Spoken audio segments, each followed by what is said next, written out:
name is Calla Whitaker, and I was supposed to be married last spring, not standing alone in a half-empty apartment in Cleveland, Ohio, staring at an untouched wedding invitation on my kitchen counter, while the scent of leftover Thai takeout mixes with the cold bitterness of betrayal. I was supposed to wear ivory lace and walk down the aisle to a man who promised me forever. Instead, I found out he gave forever to my sister. It started small. A missing dinner. A canceled weekend trip. An offhand comment my sister made about Nate's cologne, the one I bought him. That alone didn't register at first, but it piled up. Signs. Clues. Truths hiding in plain sight. The worst part? I didn't see it. Not until it was far too late. Let me take you back. I met Nathan Holloway at a legal aid fundraiser 3 years ago. I had just landed my first big case at the firm, all bright-eyed and over-caffeinated, still learning how to balance my dreams with deadlines. He was everything I thought stability looked like. Charming, composed, a software analyst with a neatly ironed shirt and a 1,000-yard gaze that could make you forget your own name. Nate knew how to make someone feel seen, heard, special. He chased me with purpose, sent flowers to my office, walked me home in the rain, left me notes on yellow sticky pads hidden in places only I would find. He called me his anchor. And then, he met her. Sierra, my younger sister, the one who wore danger like perfume, and walked through life as though the world owed her apology after apology. She was magnetic, chaotic, the human version of a thunderstorm. We were opposites in every way, and I spent my whole life cleaning up her messes. She always found a way to land on her feet. I didn't know it then, but Nate wasn't who I thought he was. He'd smile at me while texting her. He'd make love to me and then sneak out to meet her. He wore my loyalty and gave her his secrets. It all unraveled one Tuesday in February, a month before our wedding. I came home early from a deposition that got canceled last minute. The apartment was quiet, but the air felt wrong, like it held its breath. And then I heard her laugh. It came from our bedroom. I wish I could say I screamed, that I kicked down the door, that I caught them red-handed, but I froze. I stood outside that door, heart cracking with every beat, listening to the giggle I'd grown up with, my sister's cruel, intoxicating laugh, and Nate's soft groan in response. I turned around and left, didn't say a word, didn't cry. Not yet.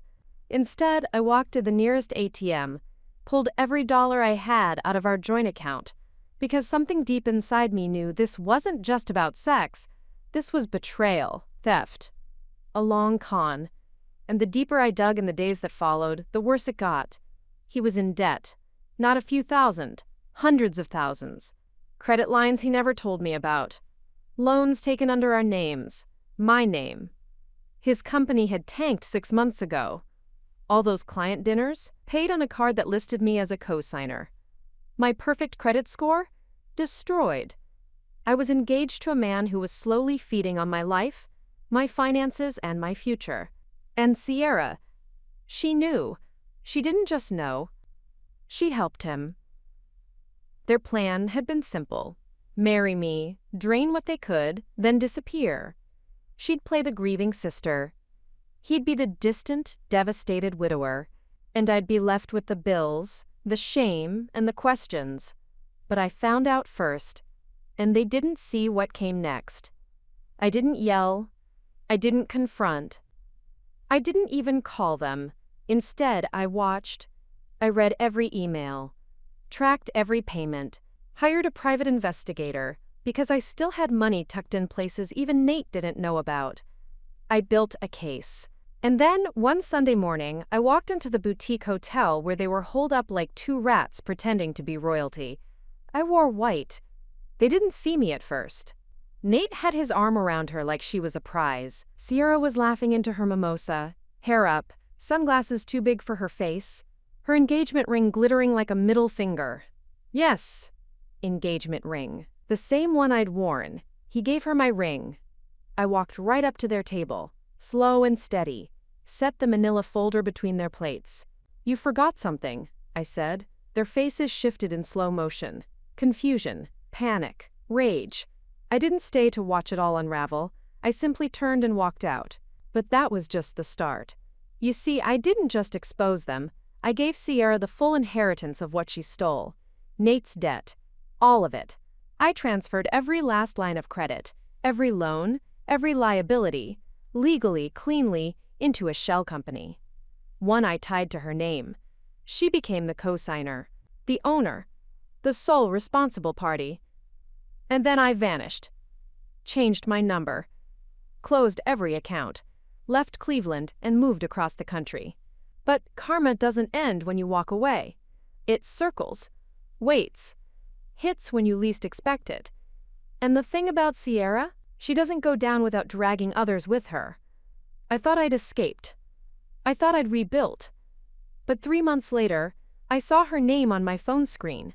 And this time, she wasn't laughing. She was crying, begging, saying things I never thought I'd hear. Because the people Nate owed money to weren't just banks. They were the kind of people who don't forgive. And now they wanted payment. Or blood. Before we jump back in, tell us where you're from. If this story moves you, please subscribe. Tomorrow, I have a special story for you. I didn't pick up. I stared at the name on the screen until it faded into black. The silence in my new apartment buzzed louder than the old ceiling fan overhead. I was thousands of miles away from Cleveland, in a city where no one knew my name, working at a quiet legal aid office, helping people get back on their feet while quietly rebuilding my own. But that call, it rattled something I'd buried. I told myself not to care. I reminded myself who she was, what she did, how she smiled when she handed me the shards of my own life. And still, I didn't block her. 3 days passed before she called again. I was making lentil soup in my tiny kitchen when the phone buzzed across the counter. I let it ring until it stopped. Then again, and again. Finally, I swiped to answer. "Kala," her voice cracked, sharp and desperate. "Please. I didn't know, not all of it. He said it was handled. But they came to the house. They threatened Mom." My chest turned to stone. "You brought this to Mom's doorstep." "I didn't know where else to go. You disappeared." "Nate. He vanished too. I thought he said it was done." I said nothing. "Kala," she pleaded. "They broke in. I wasn't home, but they left a message, written in red on the wall. They know everything, about the accounts, the names, everything." I could almost picture it. The same way I'd seen clients come into our legal aid clinic, eyes wide with that same brand of fear. The kind that makes you forget how doors work, the kind that lives under your fingernails. I hated her, but she was still my sister, and she was being hunted by wolves I had once fed by accident. "What do you want from me?" "Help me fix it, please. I don't know how to untangle any of it. You were always the smart one. He told me what to sign, and I did. You have to believe me. I thought it was just a side investment. He used you, just like he used me. Then don't let him win. Don't let him tear this family apart." That made me laugh. "You think there's still a family left to tear?" She sobbed, and I hated that it still twisted something deep in my gut. Hated that it still sounded like the girl I once shielded from bullies and nightmares. Hated that, despite everything, she was still the person I once swore I'd protect. "I'll call you back," I said, and hung up. I didn't call back. Instead, I did what I always do. I researched. Turns out, Sierra wasn't lying. At least, not entirely. Nate had ghosted her 2 weeks ago, cleared out their shared account, wiped his email, abandoned the lease on a loft in Columbus he'd rented under a fake name. And the debts, they were real. And they were dangerous. Not just from banks, from people who didn't believe in courtrooms. I found a trail, a shell company in his name, linked to a gambling network in upstate New York. Another in hers, now used to launder funds from an app scam that had hit nearly 10,000 users. He hadn't just hurt me. He'd turned Sierra into a puppet for something far uglier. And now, it had snapped. I didn't owe her anything, but I couldn't let her drown in a mess he created. So I flew back. Red-eye flight. No checked bags. Just a black trench coat, my laptop, and a folder of documents I'd spent months compiling just in case this moment ever came. Cleveland looked the same. Faded brick, gray skies, the scent of concrete soaked in regret. My cab dropped me 2 blocks from our childhood home. I walked the rest of the way, heart pounding, shoes echoing on the wet sidewalk. Mom answered the door. She looked older. Thinner. Her eyes, once sharp as nails, now dulled by too many sleepless nights. "Calla," she whispered. "You came." I hugged her. Brief. Tight. And then pushed inside. Sierra was curled up on the couch like a child. She stood the second she saw me. Face blotchy, hair in a tangled bun, oversized hoodie swallowing her frame. "I didn't think you'd actually..." "Save it. We don't have time." She blinked. "We're going to fix this. But not for you, for Mom." "I know. Thank you." I sat across from her. "Tell me everything." And she did. Hours passed. Names. Transactions. False companies. Threats. I wrote it all down. Drew maps. Built timelines. Every piece led back to Nate. And then I found it. A transaction he made 6 days ago. Small, insignificant. $123.98 to a diner in Michigan. But the diner had a live feed security cam. Public. Meant to deter crime. And in that grainy footage, time-stamped and dated, I saw him, Nate, sitting at the counter. Smiling at the waitress. Wearing a new name tag on a company jacket I didn't recognize. I froze the frame. Zoomed in. "That's him," Sierra whispered. "Yeah, he wasn't gone. He was just hiding. Working some small-town con. Probably laying low until the heat passed. But I knew him too well. He didn't do stillness. He was always plotting. Always 5 moves ahead. So I made a plan. I'd go there. Alone. Track him. Confront him. Get what I needed to clear our names. I didn't tell Sierra everything. Didn't tell her I'd found out something else. The account he emptied last? It wasn't just money. It was a fund I'd started under a fake name months ago. One meant to hold what remained of my career savings. My second chance. And it was empty. He found it. Which meant he knew I was still watching. Which meant this wasn't over. And maybe it never was. So I booked the bus. I packed my files. And as I stepped onto the platform in a nowhere Michigan town the next day, I wasn't just a woman seeking justice. I was a storm about to tear down the house of cards he built. And God help him if he recognized me before I was ready. Dot. My name dropped from his mouth like a prayer and a curse. I didn't let him speak again. "You always were bad at hiding." He looked thinner. A little older. Like life had started clawing back what he'd stolen.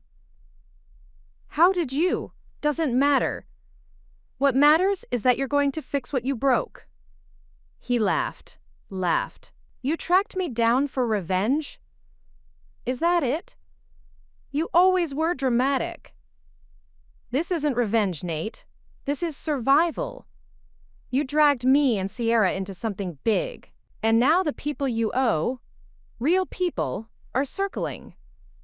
They went to Mom's house. Do you understand that?" That wiped the smirk from his face. "What do you want?" "Everything. The account numbers, the offshore path, the contacts, the source code for your app scam. All of it. And if I say no, you won't, because I've already sent photos of you using a dead man's name to people who care. And unlike you, they like watching people rot behind bars." He stared at me, that old fire flickering in his eyes. "You really think you scare me?" "No, but the people on your tail, they do. And if you don't help me clear my name, I'll make sure they know exactly where to find you. Silence stretched. Then, come back tomorrow. Bring a drive. I'll give you what I have. But then we're even. We were never even, Nate. I turned and left. Didn't sleep that night. I spent it running scenarios. What if he ran? What if he turned it all on me? What if I was walking into a trap? Morning came gray and quiet. I drove to the diner at opening. He was already there. We didn't speak, just nodded. He handed me a napkin with an address scribbled in his jagged handwriting. Locker at the bus station. Combinations on the back. Files are inside. Why help me now? He looked at me, and for a split second, I thought I saw a flicker of something human. Because I finally pissed off someone scarier than you. I didn't ask more. I went straight to the locker, opened it, pulled out a black USB stick, 2 passports, and a ledger notebook. Inside the USB, everything. Names, numbers, routes, and a video file. I clicked play. It was Sierra, sitting in a dark room crying, talking to someone off camera. I didn't know what he was doing. I just wanted to be loved. Please, don't hurt me. I'll help you find her. I know where she is. I paused the video. Heart thundering. Sierra betrayed me. Again. Sold me out to the very people we were running from, and now they knew. They knew where I was. They were coming. My name dropped from his mouth like a prayer and a curse. I didn't let him speak again. You always were bad at hiding. He looked thinner. A little older, like life had started clawing back what he'd stolen. How did you? Doesn't matter. What matters is that you're going to fix what you broke. He laughed. Laughed. You tracked me down for revenge? Is that it? You always were dramatic. This isn't revenge, Nate. This is survival. You dragged me and Sierra into something big. And now the people you owe, real people, are circling. They went to Mom's house. Do you understand that? That wiped the smirk from his face. What do you want? Everything. The account numbers, the offshore path, the contacts, the source code for your app scam, all of it. And if I say no? You won't, because I've already sent photos of you using a dead man's name to people who care. And unlike you, they like watching people rot behind bars. He stared at me, that old fire flickering in his eyes. You really think you scare me? No, but the people on your tail? They do. And if you don't help me clear my name, I'll make sure they know exactly where to find you. Silence stretched. Then, come back tomorrow. Bring a drive. I'll give you what I have. But then we're even. We were never even, Nate. I turned and left. Didn't sleep that night. I spent it running scenarios. What if he ran? What if he turned it all on me? What if I was walking into a trap? Morning came gray and quiet. I drove to the diner at opening. He was already there. We didn't speak. Just nodded. He handed me a napkin with an address scribbled in his jagged handwriting. Locker at the bus station. Combinations on the back. Files are inside. Why help me now? He looked at me, and for a split second, I thought I saw a flicker of something human. Because I finally pissed off someone scarier than you. I didn't ask more. I went straight to the locker. Opened it, pulled out a black USB stick, 2 passports, and a ledger notebook. Inside the USB, everything, names, numbers, routes, and a video file. I clicked play. It was Sierra, sitting in a dark room, crying, talking to someone off camera. I didn't know what he was doing. I just wanted to be loved. Please, don't hurt me. I'll help you find her. I know where she is. I paused the video. Heart thundering. Sierra betrayed me. Again, sold me out to the very people we were running from. And now they knew. They knew where I was. They were coming. The cabin creaked with age and wind, a sanctuary barely holding itself together while the storm circled outside and within. Nate stood across from me, holding a chipped mug like it might anchor him to something solid, but I could tell he was fraying. Skin pale, fingers twitching, the ghost of guilt stitched into every breath he took. Micah slept in the other room, wrapped in a blanket too thin for the chill in the air. I'd lit a fire the moment we arrived, but the heat never reached past the walls of that small living room. Not because the wood wasn't burning, but because something colder had settled between us. "How deep is Vector into this?" I asked. Nate looked up slowly. "It's not a group you join, it's a group that finds you. And once they do, you're a piece, a transaction, a risk portfolio. You don't climb their ladder, you vanish into it. But you worked with them." He gave a bitter half-laugh. "Worked for them, thought I was clever, thought I could skim without being noticed, set up my own paths, clean the money, take a cut, give them their share. And Sierra? She never knew the full weight. I kept her in the dark on purpose, told her it was just a shell scheme, told her she was protecting me. But she's the one paying for it now." He didn't respond. He didn't have to. We were both guilty in our own ways, but only one of us had the receipts. I opened my laptop and plugged in the drive again. I'd already gone over the contents twice, but I needed Nate to walk me through it now. Needed to know what mattered, what was a trap, what could burn them. He sat down, squinting at the screen. "This string of accounts. See this sequence? It routes through Belize, then Croatia. That's the laundering circuit. Vector uses local charities as fronts. 1, maybe 2 in each region. They flip every 6 months. And the offshore account with my name?" He leaned back. "I did that. Vector didn't. It was a backup. A backup to frame me again? A backup to pay off your debt if they ever came for you." I blinked. The words hit wrong. "You what?" "You were going to marry me. You trusted me. I destroyed that. I knew if it ever came out, if I couldn't protect you, the least I could do was shield your record. I set up the account with your name so I could funnel a buffer. You think that makes this better?" He didn't answer. I slammed the laptop shut. "We need more than just account numbers. We need proof of hierarchy. Names. Real ones. Then we go to Denver." I turned. "What's in Denver?" "Their relay node. A data center. Low profile. Disguised as a tech startup called Greylatch. It's where Vector stores its interim logs before shifting everything overseas. You want their real names? That's your shot." "How do you know it's still there?" "Because I helped build the back end." That was the moment I realized Nate wasn't just a pawn or a runner. He was part of the architecture. And maybe that was why they wanted him dead too. We left the cabin before dawn. I wrapped Micah tight in fleece and buckled him into the back seat of Nate's car. He fussed for a while, but then the hum of the road lulled him back to sleep. It was a long drive to Denver. 12 hours through the heartland. Cornfields turned to snowbanks. Gas stations to dead zones. I drove while Nate slept. Then we switched. I kept a Glock in my boot, borrowed from an old client who owed me more than gratitude. Micah stirred as we crossed into Colorado. He reached for my fingers in the back seat and didn't let go, and for a moment I forgot how much blood this journey had already cost. We arrived at a motel an hour outside the city. I paid in cash. Nate went to pick up burner phones and a signal scrambler.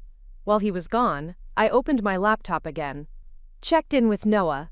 His message came through in bursts. "Vector is sweeping known proxies. You've got 48 hours max. After that, you're not invisible. You're a target." I stared at the blinking cursor. Then typed, "Do you trust me?" His reply, "Always." I sent him a portion of the files. Not everything. Just enough to keep a backup safe. Then I encrypted the rest and buried them in cloud drives under fake domains. Legal archives, random design portfolios, and an old, abandoned poetry blog I hadn't touched in years. When Nate returned, he tossed me a phone and slid a map across the table. "Greylatch sits here. Second floor, above a fake co-working space. Keycard access. Night cruise minimal. Cameras are local. Nothing streams to the cloud. You remember the floor plan? Every inch. I stared at him. Why are you helping me? He didn't blink. Because this ends with one of us dead, and I'd rather it be me than you. We made the plan.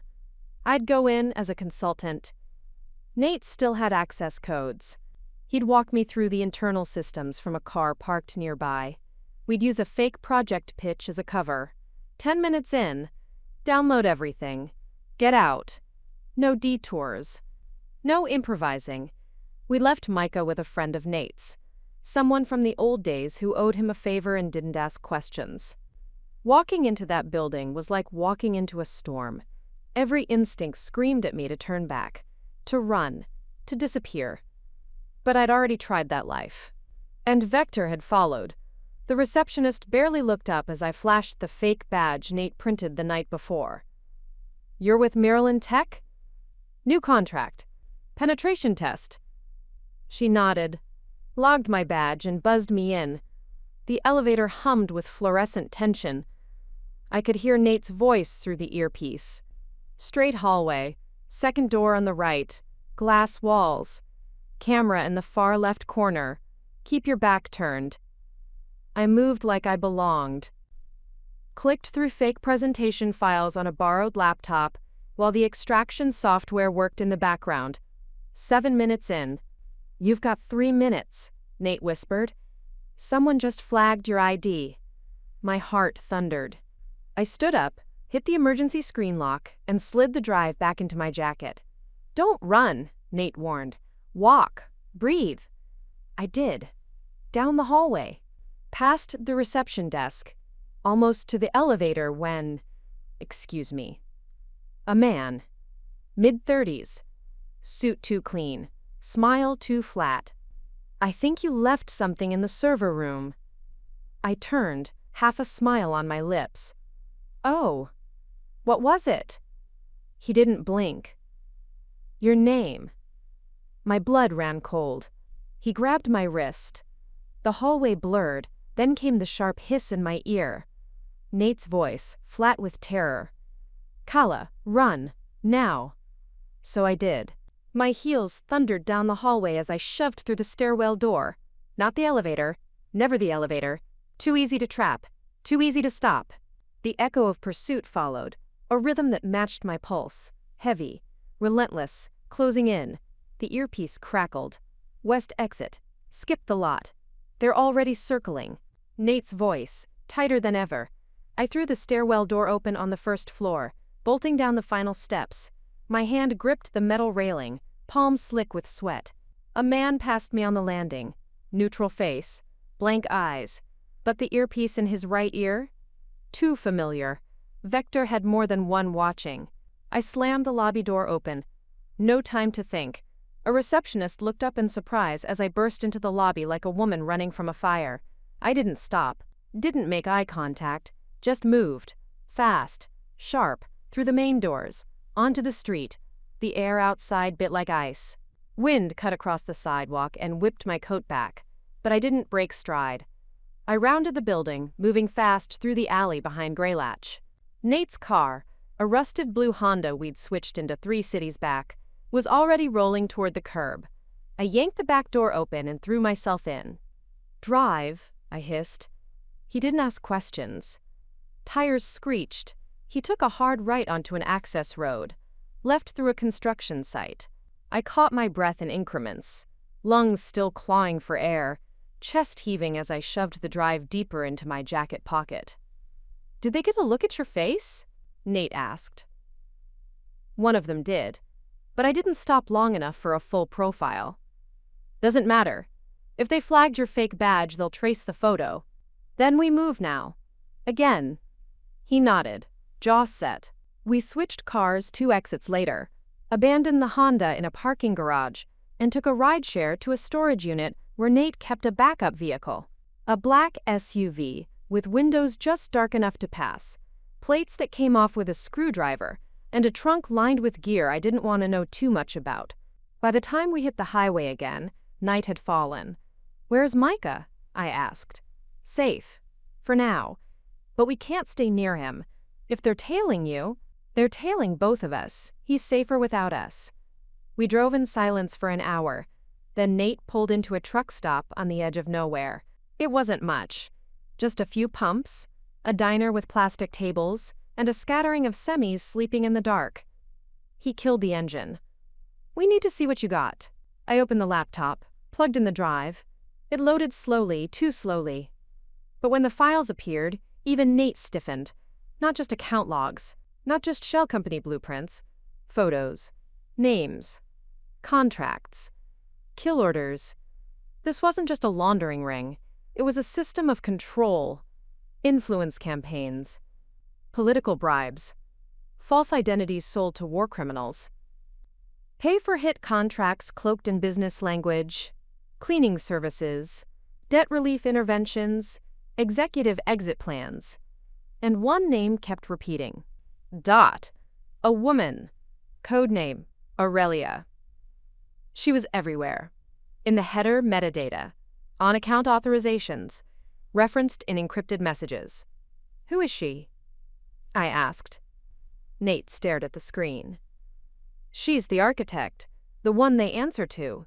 She's never seen, never named, just Aurelia." "You've met her?" He shook his head. "Once, I think.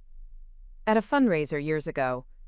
She wore a mask, told me I was either useful or irrelevant, said irrelevance was fatal. And you stayed in anyway." He didn't deny it. I highlighted the folder labeled Secondary Exits. It was the only one that hadn't loaded. Password protected. I looked at Nate. He hesitated. "Try the name of your sister's son." I typed it. "Micah." It opened. And what spilled out broke something in me. My name. My full name. On a list labeled Collateral Assets, with a note beside it. Reclamation viable if operative fails. Use subject's legal expertise for extraction. Ensure emotional leverage remains. I stared at it. My entire relationship with Nate. My engagement.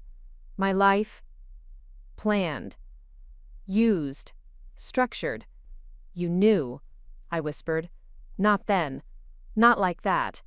I swear to God, Kala, I didn't know how far they'd gone. I thought I could choose. Thought I could walk away. But I was already in." So was I. I sat back, shaking. My phone buzzed. Blocked number. I answered without thinking. A voice. Female. Smooth. Measured. "Culla Whitaker, we were hoping to avoid this." "Aurelia." I didn't speak. She continued. "We have the child." My blood froze. "You're lying." "No. We simply collected an overdue asset.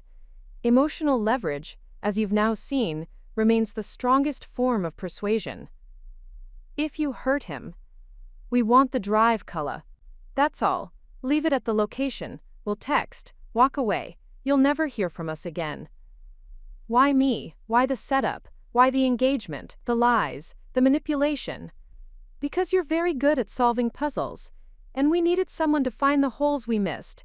You did. Now we want it back. The line went dead. The text came 10 seconds later. A location. An hour from us. "They have him," I said. Nate's hands clenched the steering wheel. "They're bluffing." "They're not." "Then we trade. We give them the drive." I looked at him. "No, we don't. We give them something else. We make them think they've won." "How?" "We fake the trade, leak it, trace the cleanup team, follow them back to her." "You're gambling his life." "I'm saving it." Nate exhaled. "Then we better get moving." This story took us a long time. If you like it, subscribe. Now, back to the story. The fake was simple. Nate and I drove into the ghost town before sunrise. Broken windows stared back from abandoned storefronts. The roads were cracked and eaten by frost, the air brittle with dust and memory. The coordinates Aurelia texted led us to a rusted post office with its sign barely hanging on by 2 bolts. Perfect for a handoff no one was meant to survive. "We only get one shot," I said, snapping the hard case closed around the decoy drive. Nate was sitting beside me, adjusting the frequency jammer, with hands that barely trembled now. "They'll sweep us for trackers. So it has to look like a clean drop. We make the trade and pull back. They'll want to confirm what's on it. And when they do, it pings our trace instead." He nodded. "If they even suspect we're watching them, then we don't get Micah back." We were quiet for a beat. I checked the feed from the drone Noah sent us. It circled overhead. Low, quiet. A marvel of engineering that looked like a toy but wasn't. It fed directly to my laptop, tracking the outer perimeters. So far, nothing. Then the ping. Motion. 2 miles out. Black SUV. No plates. "They're early," I murmured. "Of course they are," Nate said. "They want to control the terms." We set the briefcase down at the edge of the postal drop slot, just as instructed. I wore a gray hoodie, a cap pulled low, no phone on me except the burner wired only to the dead man server we built. Nate was in the brush, watching through binoculars. The SUV came into view. It slowed, parked. 2 men stepped out. They were clean. Corporate clean. No overcompensation, no visible weapons. Just suits tailored well enough to blend in on Wall Street or disappear into a graveyard. One picked up the case. The other scanned the lot. My heart stilled. He turned toward me, eyes meeting mine just for a moment. I dipped my head slightly and walked away, deliberate, controlled. "You're clear," Nate whispered. "Let them open it." Back in the car, I slid behind the wheel and turned on the laptop. The bait drive had a Trojan built by Noah, one designed to activate upon decryption. Not instantly, it would wait, observe, piggyback. Then it would send back everything. We waited. 10 minutes. Then, "They're uploading," Nate said. "We've got contact. Node trace pinged. West Denver. Industrial Park." I clicked into the feed. It was bouncing, through dummy routers, through shadows. But the signature was clear. Someone was confirming the contents of the fake drive. And they were doing it from inside Vector's data spine. We had a thread. "Let's go," I said. Denver wasn't a big city if you knew how to slice it. The industrial park was a grid of corporate glass, chain-link fences, and automated gate locks. But the building we found wasn't listed in any business registry. It had no name, no markings, only a door with a keypad and a camera. "They're not amateurs," Nate said, eyes flicking over the layout. "But they're confident. That's a weakness." We parked a block away, looped around back. Climbed the alley fence.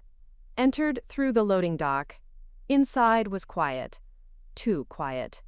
Nate slid the signal dampener into place and tapped his phone. "We're in." A moment later, Noah's voice crackled through a secure line. "Tracking your location. I've spoofed their logs for 20 minutes. After that, you're ghosts." We moved. The inside was less fortress, more startup. Sterile floors, muted walls, workspaces that mimicked productivity. But no employees. No chatter. Just hums and the cold weight of watching eyes. In the center was a glass room. Inside it, servers. Racks. A terminal active with logs. I entered first. Sat down. Started extracting. Each file loaded slower than the last. The architecture was encrypted, tangled, but not invisible. They weren't hiding from us. They were hiding from governments. Nate worked the second terminal. "There," he pointed. "Encrypted folder. Name-tagged Aurelia." "Open it." The file resisted. Required dual-key access. Nate leaned in. "It's a split signature. Half biometric, half passcode. Which means someone has to be on site to open it, and someone else remote." I stared at the screen.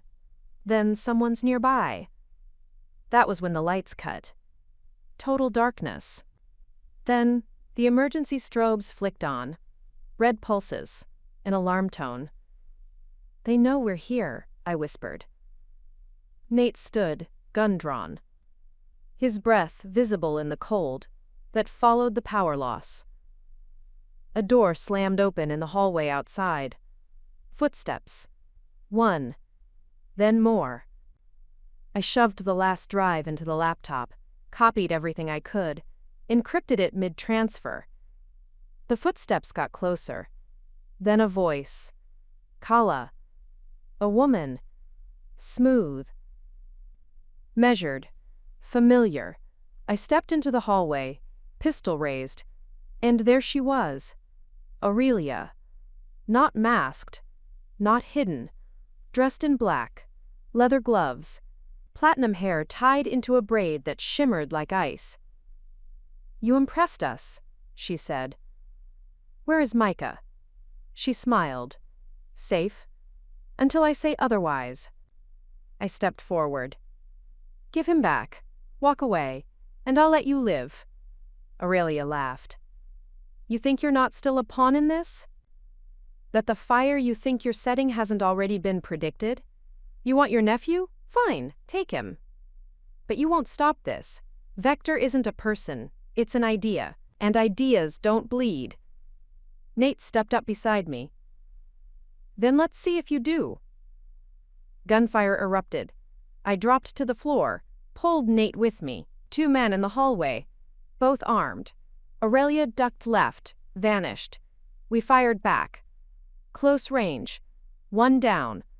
2nd wounded. I moved forward, found a panel marked sub-level. Slammed it open. A stairwell. We followed. The sub-level was colder, lined with rooms. The 3rd one had a reinforced door. Micah's cries came through the steel. Nate shot the lock. We burst in. There he was. Alone. Unharmed. Reaching for me. I grabbed him, held him tight, then turned back. And Aurelia stood there, gun raised. "You're predictable, that's your flaw." I didn't move. Didn't blink. Nate raised his weapon slowly. "You can shoot," she said. "But then you both die, and the child dies with you." Then, the strobes blinked. A new tone pierced the air. A voice over the intercom. "Noah. Room is compromised. Extraction in 30. Now or never." Aurelia looked up. And I saw it. The first flicker of something that looked like fear. Aurelia flinched. It was the barest shift of weight, the slightest flicker in her eyes, but I saw it. She was calculating, measuring, and for the first time, I realized she hadn't predicted this. The voice on the intercom, Noah's voice, was not part of her script. "Extraction in 20, the voice said again. Aurelia's jaw tightened. "What did you do?" she hissed. I didn't answer. I didn't have to. She turned, fired once at the camera in the corner of the ceiling, shattering it in a burst of sparks. The hallway echoed with the sudden silence of tech gone dark. "He can't help you," she said, but her voice had changed. The arrogance was still there, but thinner now. Cracking. Micah whimpered in my arms. I shifted him to my side, stepped slowly toward the door, gun still raised. "You're done, Aurelia." "This was never about winning," she said. "This was about rebalancing. Vector isn't an empire, it's correction. Systems break, we rebuild them. With extortion, assassinations, children. Collateral." My finger twitched on the trigger, but I didn't fire, because behind her, through the glass panel of the sub-level hallway, I saw movement. Fast. Sharp. A shape in black. Then another. Noah's team. They came like shadows. No gunfire, just coordinated silence. I saw the flicker of a stun device in one hand, the metallic glint of a net gun in another. Aurelia turned a second too late. The net hit her mid-spin. Electric pulse. She dropped like a broken string puppet, convulsing once before going still. Micah whimpered again. Nate pulled me back into the stairwell. Go, go, go, Noah's voice said in our ears. We ran, back up the stairs, through the halls. The building groaned behind us, lights flickering like dying stars. I didn't stop to look back. Not even once. Outside, the extraction van waited. Engine idling, rear doors open. We climbed in without a word. The van peeled off into the night. For 10 full minutes, no one said anything. Then Noah turned from the front seat, face pale but steady. You made it. Is she alive? I asked. Sedated. We'll deliver her to the agency drop in D.C. Then she's their problem. And Vector? We gutted their data spine. Enough for 20 indictments. But they'll scatter. They always do. Then we'll track them, one by one. Noah didn't argue. He just looked at me for a long moment. You're different, Calla. I had to be. We drove for hours. Switched cars twice. Nate and I were dropped at a safe house in the mountains. A place with no signals, no addresses, no names. The snow was deep, the silence deeper. I laid Micah down in the cot beside the fireplace. He slept without stirring. Nate stood behind me, hands deep in his jacket pockets. He doesn't even know what we just pulled him from, he said quietly. That's the point. We sat in silence for a while. Then I asked the question that had been eating at me since the moment Aurelia fell. Was it ever real? Nate didn't pretend to misunderstand. He looked at me like someone counting the cost of truth. I didn't start it real. You were the assignment. But somewhere along the way, I stopped remembering where the lies ended. I wanted it to be real. But you never stopped lying. I didn't know how. I turned away. You said you'd die for me. I still would. Don't. Just live. And stay away from me. He nodded. Didn't argue. Didn't cry. Just walked outside into the snow. I watched him disappear into the trees. Micah stirred behind me. I picked him up, held him close. His tiny heartbeat thudded against mine. This was real. And it was mine now. 3 days later, the news broke. Vector dismantled. Names released. Photos. Charges. International warrants.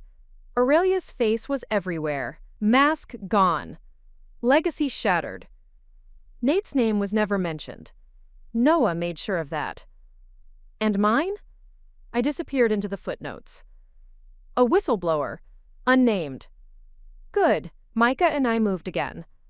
To a coastal town where the fog made the mornings feel like fiction, and the neighbors didn't ask questions. I found work consulting. Quiet cases. No headlines, just justice.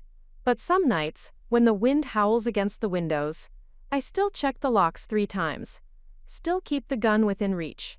Not because I think they'll come back, but because I know someone will try to take what they think I stole. They don't know. I didn't steal a thing. I survived. And now I protect. Micah laughed today. A deep belly laugh that made the sun feel warmer. He's learning to walk. To trust. And I'm learning too. To forgive myself. To move forward. To remember that the scars are proof I didn't break. Just bent and reshaped. My name is Calla Whitaker. They tried to ruin me, but I built something stronger. A life. A shield.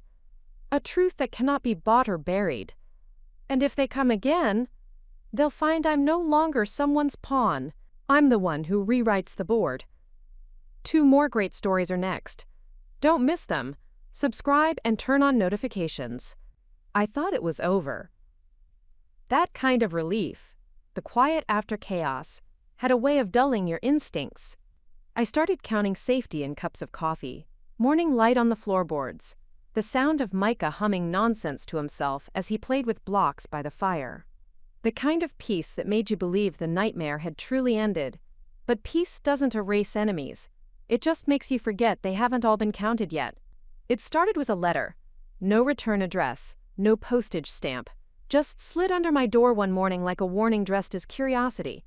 I opened it with trembling fingers. Inside, one sentence, handwritten in neat, serif letters. What if Aurelia wasn't the top? Asterisk, asterisk. I read it twice. Then 3 times. There was no signature. No threat. But the air thickened around me like it wanted to keep a secret. Micah babbled from the couch. I folded the letter and slipped it into the small safe hidden under the stairs. The one Nate didn't know about. The one only I could open. Noah's voice rang in my memory. They'll scatter. They always do. I hadn't asked him then what he meant by that. Now I did. I waited until Micah was down for his nap before I called. Noah picked up before the second ring. Kala. I got a letter. What kind? The kind that doesn't use a stamp. There was a long pause. Read it to me. I did. He was quiet for a moment. Then, we always assumed Aurelia was the architect. We were wrong about things before. Why now? Why here? Because you made noise. Because you pulled Micah out of their system. And because someone, somewhere, wants you scared enough to come out again. Or maybe just scared. Do you want me to come there? No, I said too quickly. Then I softened. Not yet. We hung up. That night I changed all the locks again. Rechecked the cameras I'd installed around the perimeter. Even the ones hidden in the wind chime and the birdhouse. Nothing. For 3 days. Nothing. Then the phone rang. Landline. One I hadn't used since I moved in. Hello? You're being watched. The voice was distorted. Modulated. Who is this? I'm not your enemy. But you're on borrowed time. You've poked the hive. And there are bees you haven't met yet. Click. I stood in the middle of the living room, heart hammering.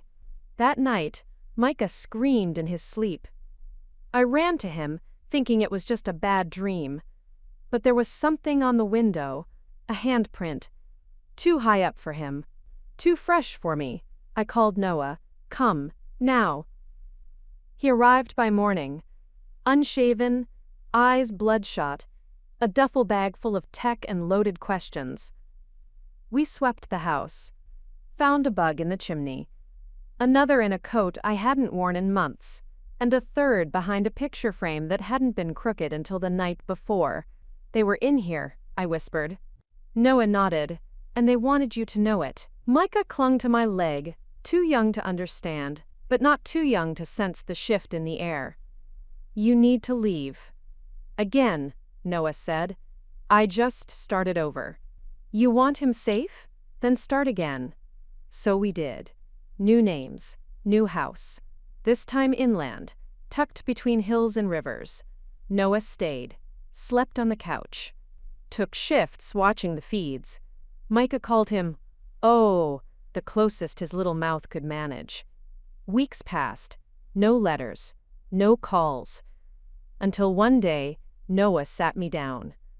I decrypted something from the Greylatch servers. It took time, too long. I thought it was just corrupted data. But it's not. It's a name. A file buried under 6 layers of falsified metadata. He pushed a folder across the table.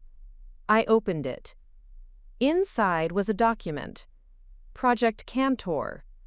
Below it, initiated by Aurelia. Operational head, asterisk, asterisk. Approved by the Sable Court. I looked up. What is that? That, he said, is who Aurelia answered to. I turned the page. Photos, not faces. Silhouettes. Redacted identities. One line beneath each. Not poperative level crown. Asterisk, asterisk. Noah pointed. There's the problem. We thought we were fighting a queen. Turns out she was a knight. Maybe a bishop. But not the top. Not even close. The Sable Court? That's what they call themselves. They move through governments, corporations.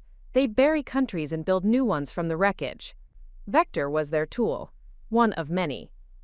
Then we didn't finish anything. We only made the first crack. I closed the folder. So now what? We dig, quietly, methodically. We find the next link. But before we could, it found us. 2 nights later, the house was breached. Noah woke me with a whisper and a pistol. They're here. We moved fast. Through the exit hatch beneath the stairs, through the tunnel we dug weeks before. A backup plan neither of us thought we'd need so soon. Micah clung to me, half asleep but silent. Brave. Outside we ran. Into the trees. Up the ridge. Gunfire cracked behind us. 2 shots. Then silence. Noah didn't stop. Neither did I. We made it to the extraction point. Another safe house. Smaller. Less equipped. But safer. For now. Later, once Micah was asleep in a makeshift crib, I turned to Noah. How do we fight a shadow? He didn't answer for a long time. Then finally, he looked up. By becoming one. Becoming a shadow wasn't something Noah said lightly. It meant no more names, no homes, no roots. It meant Micah would grow up never staying in one place for too long, never calling a town his own. It meant teaching a toddler to recognize exits in every room before he learned how to write his name. It meant war, not with guns, but with ghosts. Because the Sable Court didn't use bullets, they used pressure, influence, compromise, silence. You didn't see them, you felt them. And now they knew we existed. The second safe house was remote, an old ranger station buried in an abandoned stretch of forest in Montana. Noah called it a forgotten edge of America, the kind of place satellite imagery skipped over out of boredom. It suited us. We dug in. Micah adapted better than I expected. He called the forest our big backyard. I taught him how to whisper secrets to the wind and never talk to people he didn't recognize. He thought it was a game. God help me, I hoped it stayed one. Noah set up a satellite array disguised as an old ham radio rig. It tapped into frequencies used only by defunct military weather channels, giving us access to backdoor server logs, darknet signals, ghost pings. The court won't use normal networks, he explained. They communicate in packet fragments, hidden in code we dismiss as background noise. I learned to read those fragments. I learned to live in layers. We were 6 weeks in when the ping came. A burst from Berlin. Then another from somewhere near Morocco. And a third, unexpected, from Los Angeles. They're triangulating something, Noah said, tracking each spike with narrowed eyes. Not data, not money. A name. Mine? No. Someone else. Someone they're watching. He ran a decryption. The name that emerged froze my blood. Sierra Whitaker. That's impossible, I whispered. I haven't heard from her since before the cabin. They have. I sat down hard. Why would they look for her now? Because she knows something. Or they think she does. Then we find her first. She doesn't want to be found, Calla. Neither did I. And you did. We began the search. Not through databases. Through shadows, old contacts, canceled aliases. A digital trail so faint, most programs would miss it. Noah didn't. He found a purchase under a fake name, linked to an abandoned greenhouse in Lisbon. She's not running, he said. She's hiding. On purpose. I booked 2 tickets. Noah stayed behind with Micah. Leaving him was the hardest thing I'd done since fleeing the first breach. He pressed his tiny hand to the window as I left, and I swallowed the scream sitting in my chest. Lisbon was bright, deceptively open. The sun felt invasive after months in the cold. The greenhouse was on the edge of a crumbling estate, overtaken by vines and dust. I found her in the back room, trimming orchids like she wasn't on a watch list. "You found me," she said. "They found you first." She didn't blink. They always do. We sat across from each other, the years between us heavy and sharp. "Why now?" I asked. "Because I know who the court is protecting." She slid a folder across the table. Inside, photographs, bank records, transcripts, a name, a face, and my stomach dropped. "He's alive?" Sierra nodded. "Nate didn't die in the cabin fire. He faked it. With their help." I felt the walls move. Why would he work with them again? After everything? He never stopped. I stood, pacing. No. He gave me the data. He helped me bring down Aurelia. He gave Micah back. He gave you what he was told to. I spun to face her. "Why are you telling me this now?" "Because I'm dying. And because he's not who you think he is." "What do you mean dying?" "Leukemia. Advanced. Doesn't matter. What matters is that you're not done yet. And if you don't finish this, Micah never gets to live in a world where he isn't a pawn." I felt the ground shifting. "Where is he?" "Zurich, operating under the name Anders Kalt. Running a tech think tank that's actually a Sable Court facade. He's not hiding. He's thriving." I took the folder, held it to my chest. "Come with me." She smiled sadly. "This is my last stop. But you still have a fight to win." I kissed her forehead, whispered something I hadn't said in years. "Thank you." Then I left. Zurich came next. And with it, the final confrontation. Or so I thought. Because when I arrived outside the glass and steel tower where Anders Kalt built his empire, I didn't just see Nate. I saw him holding hands with someone. A boy. Micah. My blood turned to ice. Because if Micah was in Zurich, then who had I left with Noah? Micah. But not the boy I left in Montana. The child holding Nate's hand outside that gleaming Zurich tower wasn't wearing the same coat. His hair was too neat, his gait too practiced. I studied them from across the street, hidden beneath the awning of a cafe, heart beating like a siren. It was him. It had to be him. But it couldn't be. I pulled out my phone, hands shaking, and opened the encrypted satellite feed from the Montana safe house. Noah had left me a static check-in window, an analog signal sent 3 times a day. The last ping had been 12 hours ago. I hit the link. Error. Signal lost. No timestamp. No trace. I stared at the screen, willing it to change, to blink, to breathe. Nothing. "Excuse me," a voice said. I flinched. A woman stood beside my table, early 40s, plain coat, a black watch glinting on her wrist. Her accent was clipped. Eastern European. Her face pleasant, her smile fixed. "Are you Kella Whitaker?" Every cell in my body screamed to lie. "No?" "That's a shame," she said, and placed a white envelope on the table. "Because he's waiting." She walked away. I didn't open the envelope. Not right away. I waited until she disappeared around the corner, then slipped it into my bag and stood, eyes still locked on Nate and the boy. They were walking toward a private entrance. 2 men flanked them. Security or something worse. I followed at a distance. The envelope pulsed against my side like a ticking clock. They entered the building. A scan pad confirmed identity. No one else was let in. But I didn't need the front door. I circled around the back, past a delivery alley with dumpsters that stank of sterilized decay. Security cameras blinked above the cargo door, but I knew where blind spots hid. Vector had taught me that much. I slipped in. Elevators lined the back wall, but a stairwell sat to the right. Coded entry, sure, but nothing my tech couldn't bypass. I moved fast, climbing 3 floors before stopping to check the schematics I'd stolen from the planning office an hour earlier.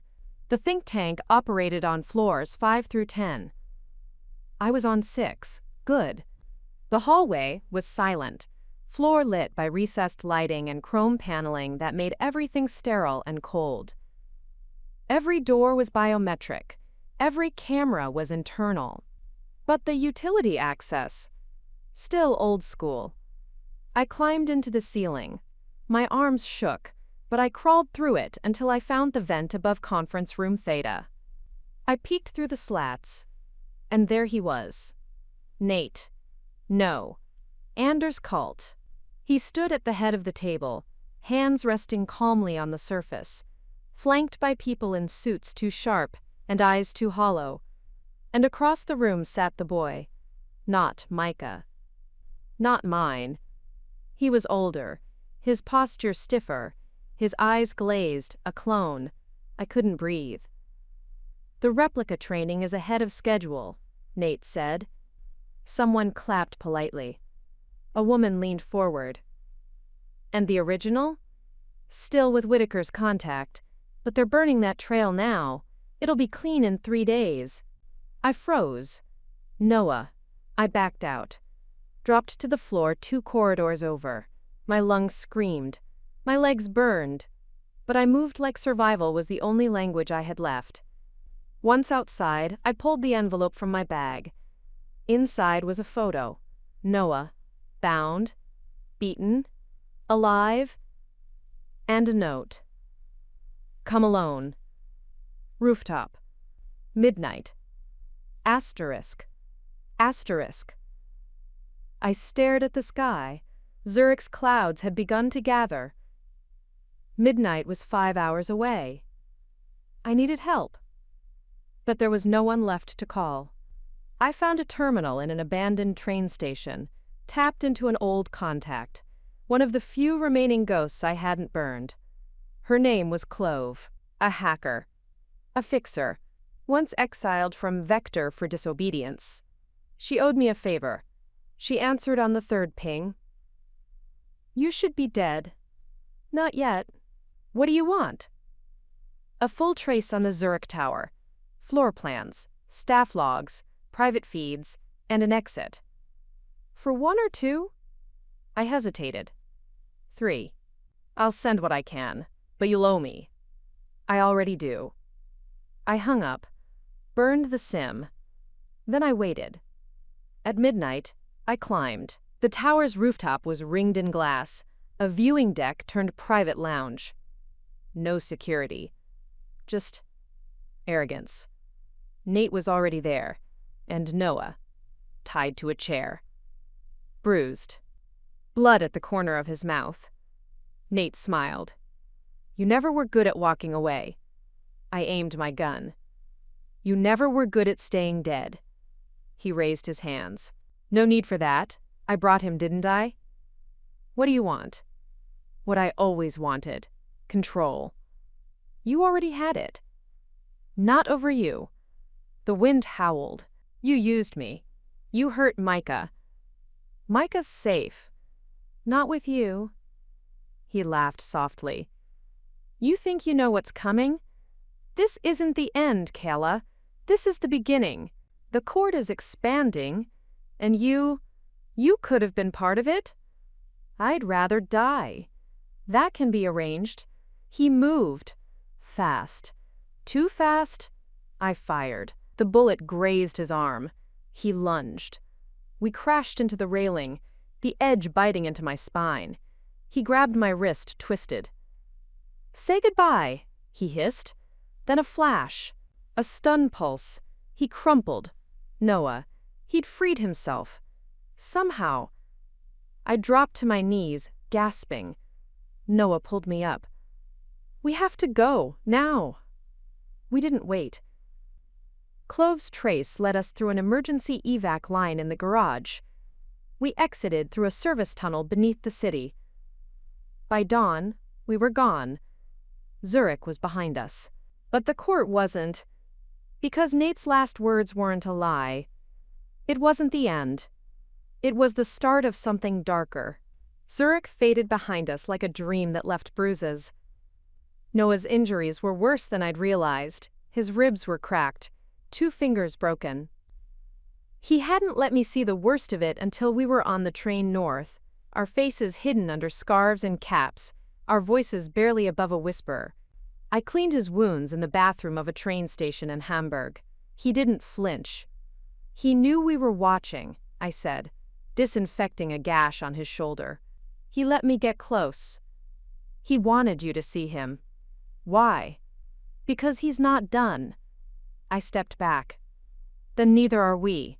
Noah exhaled through his teeth, pulling his coat back on. Micah's still in Montana, the real one. That wasn't him in Zurich.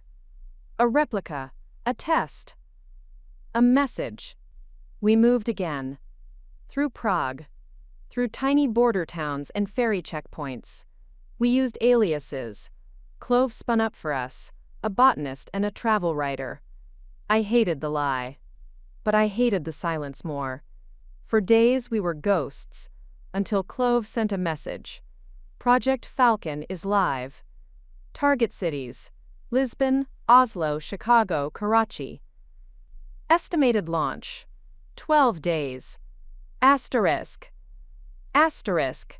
What is Project Falcon? I asked, staring at the screen. Global identity collapse, Noah replied. Sable Court's answer to control. They wipe selective citizens from systems, erase credit, history, even existence, then rebuild those slots with loyal agents.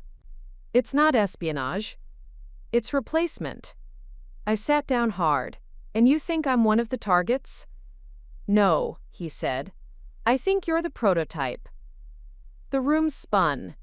All the pieces began snapping into place. Nate's obsession, Aurelia's fixation on emotional leverage, the court's need to manipulate, not with fear, but with identity. They hadn't just wanted to ruin me. They wanted to asterisk replace me. We have to stop it. Then we need the list. Where is it? We'll have to ask someone who's never talked. Noah looked up. There's one person above Aurelia who was never captured. We've only known them by a code name, Mirror. Because they reflect everything? Because they're never seen. Never photographed, only heard through proxies. And you think they're real? I think they're the architect behind the court. And I think they're about to surface. He opened a second file Clove sent. Surveillance footage. Old, grainy, but it showed something rare. A meeting in Marseille. 10 people. All court affiliates. And one more entering at the end. Face obscured. Voice distorted. Even the timestamp blurred. That's Mirror. The closest we've come. We traced the footage source. A shipping manifest embedded in the metadata, from a private port owned by a shell company linked to Falcon's infrastructure. And the next docked arrival? Naples, Italy. We go there, I said. Noah nodded. But if we do this, we go all the way. Naples was chaos in color. Old buildings with iron balconies, the scent of lemons and ocean brine, cobbled streets vibrating with life. We melted into the noise. Clove met us in person for the first time. She was shorter than I expected. Gray hoodie, silver piercings, eyes too young and too tired for her age. You brought the fire, she said. Now I'll bring the wind. She led us through the underbelly of the port. Maintenance tunnels, abandoned freight offices, places tourists never saw. At midnight we reached the warehouse. Clove set up the gear in silence. 2 drones. 3 intercept scanners. A pulse jammer. They're coming to pick up data, she whispered. A single physical drive. No digital trace. It'll be inside a case marked Sarah 27. We waited. At 2:06 a.m. they arrived. 4 figures. Black coats. Unmarked van. They moved like they'd done it 100 times. We watched from the rafters. They unlocked a container, pulled out the Sierra 27 case, and turned. Then everything shattered. Flashbangs. Smoke. Clove screamed. They knew. I dropped to the floor, gun drawn, dragged her behind cover. Noah returned fire. 2 of the attackers went down, the other 2 fled. We grabbed the case, ran. Once safe, Clove opened it. Inside, a single drive, encrypted. Of course. This is it, she said. Falcon's keystone. It took her 30 hours to crack it. And when she did, we saw it. The list, cities, targets, replacements, and one final line. Final phase. Mirror arrival. Authorization complete. Assume central identity under code Whitaker. Asterisk, asterisk, I froze. They're not just replacing me, I whispered. They want to asterisk be you, Clove said. Noah leaned in. This isn't identity theft. It's ideological infection. They want to overwrite the idea of who you are. I stepped back. Then we burned them down to their last byte. We copied the drive, split it. One part to Clove's network, one to an off-grid relay, one hidden in a locker in Iceland, accessible only with the right keys and enough blood. And then we went after Mirror, because now they weren't hiding. They were wearing my face. They wore my face. The first footage came from Brussels. A woman, mid-30s, sharp suit, deeper voice, but unmistakably my features. Walking through the lobby of a private embassy. Signing documents under a name I'd never used. Smiling that too-perfect smile I'd always hated in photos. Noah played the clip in silence. Clove hovered by the monitors, arms crossed, lip trembling just slightly. They've perfected it, she muttered. Facial architecture, vocal timbre, motion signature.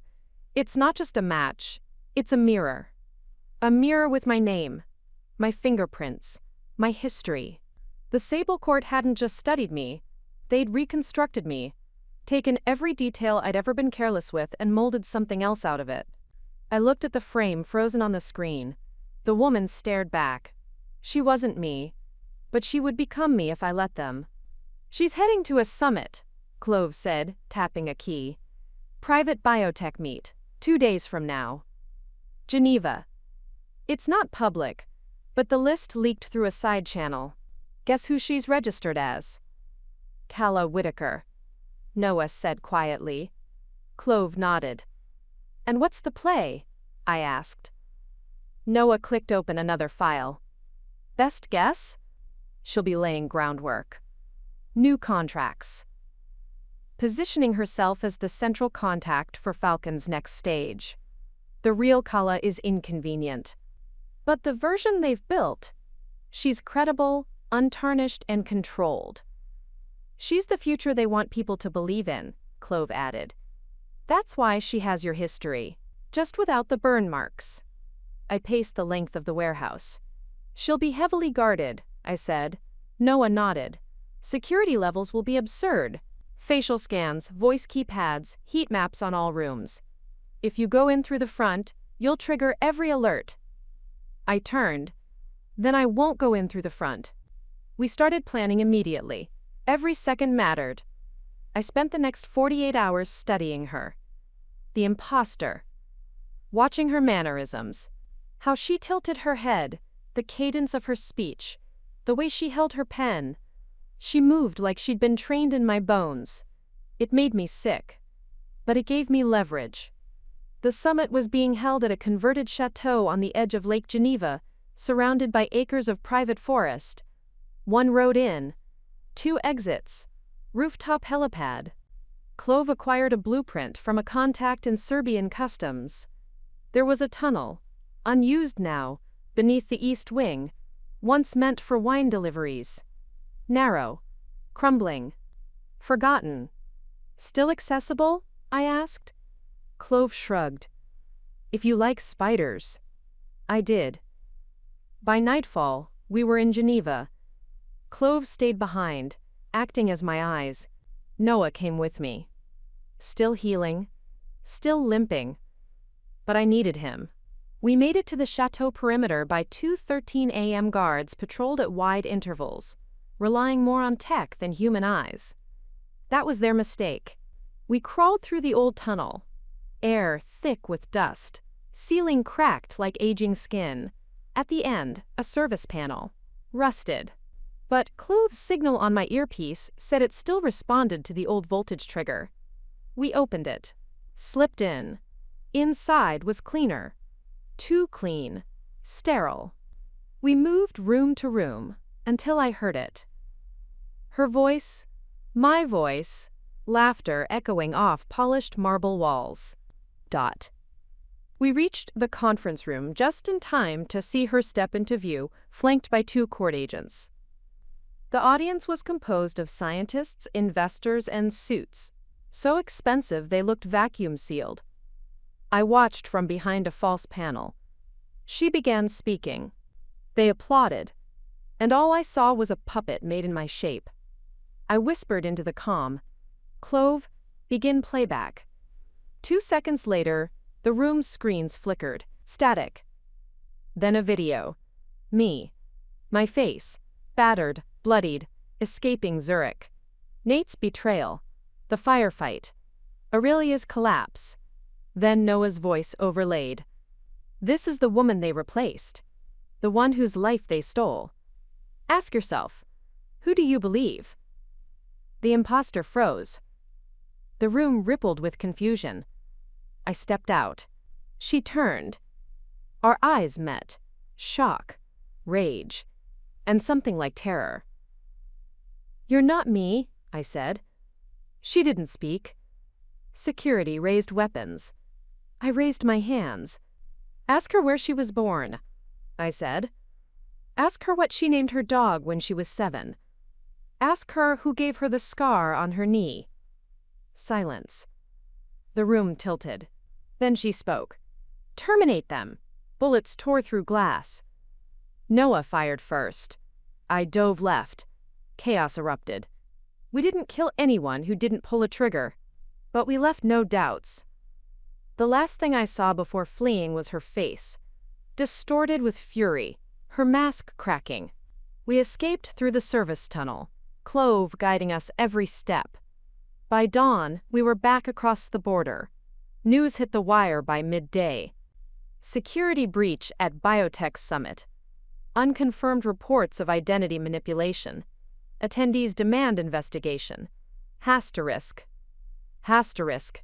The imposter vanished. But the truth was out. My face was no longer theirs to use. And the world was beginning to listen. Noah found me by the window that night. "You okay?" "No. But I will be." "You humiliated them." "Good. They built a story with my bones. I just took the pen back." He smiled. "Then what's next?" I stared out at the horizon. They wanted a ghost.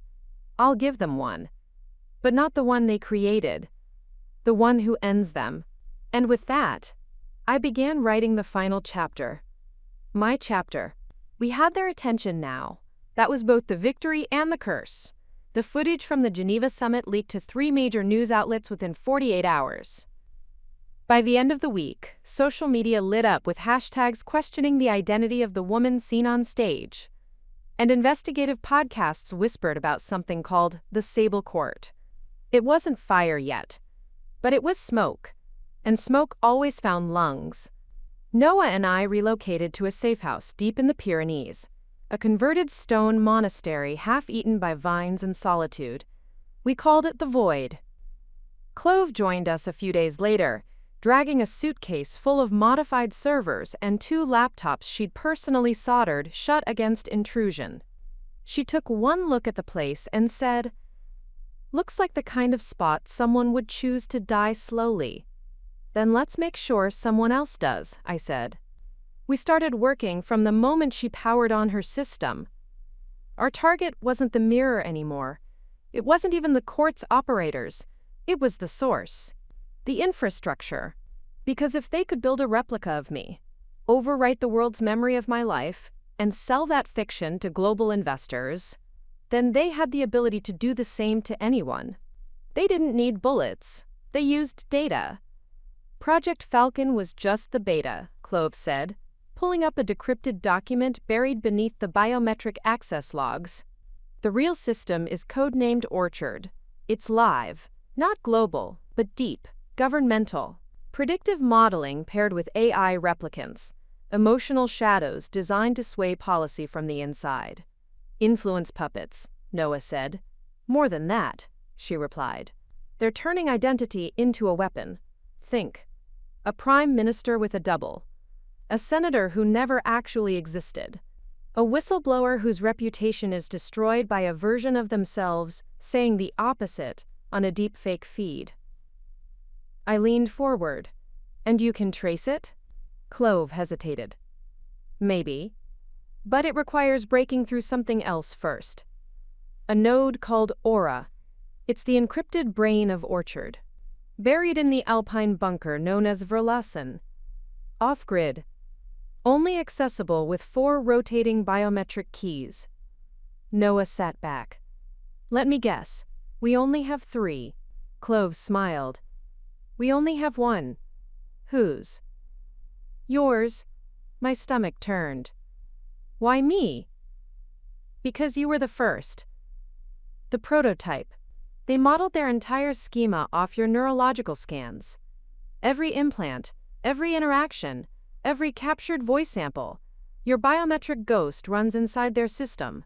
They used my mind to build their weapon. Clove nodded. And now we use it to destroy them. The plan was impossible, which meant it was perfect. We created a phantom signal through a former Sable comm line, baiting them with noise that looked like a failed extraction plan in Warsaw. A false message tagged to an agent named Emmerich, who hadn't been seen since Vienna 3 years ago. We leaked just enough for the court to chase it. While they ran east, we moved west. Verlassen was hidden inside a rock shelf high above any passable route. It took 3 days, 4 climbs, and a ride in an airship provided by a rogue pilot Clove, once saved from a financial blackmail loop. The bunker was gray, sunken, a dead mouth in the side of the world. We hacked the first gate with a backdoor fingerprint mold made from my palm. The second was harder. Eye scan paired with stress signal.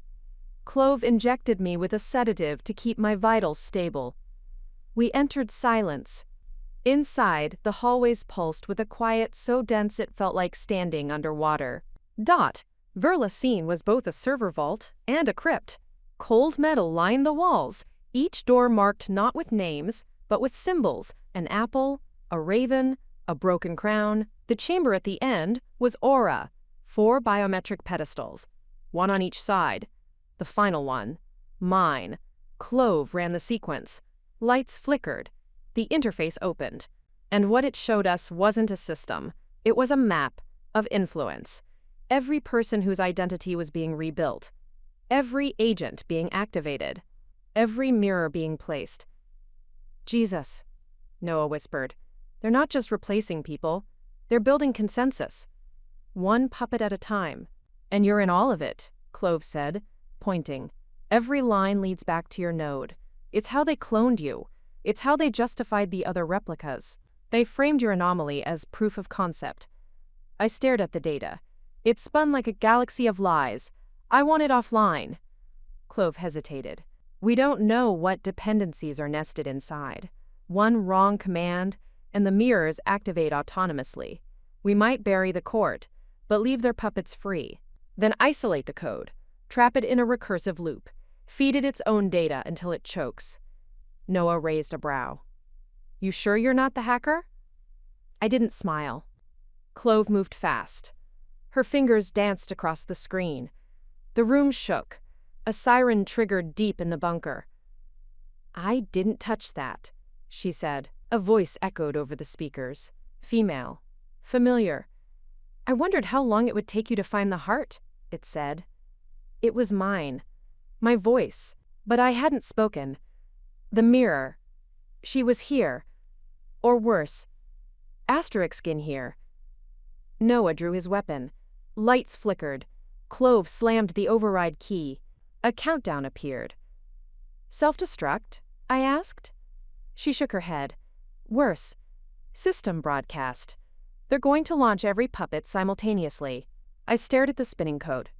Then I did something reckless. I walked to the interface, placed my palm on the last pedestal. Kala, Noah warned. I built the ghost, I said. Let me talk to it. The screen flickered. Then my mirror appeared, staring back at me. Same eyes. Same face. But colder. I am the better version, she said. No, I whispered. You're the weapon.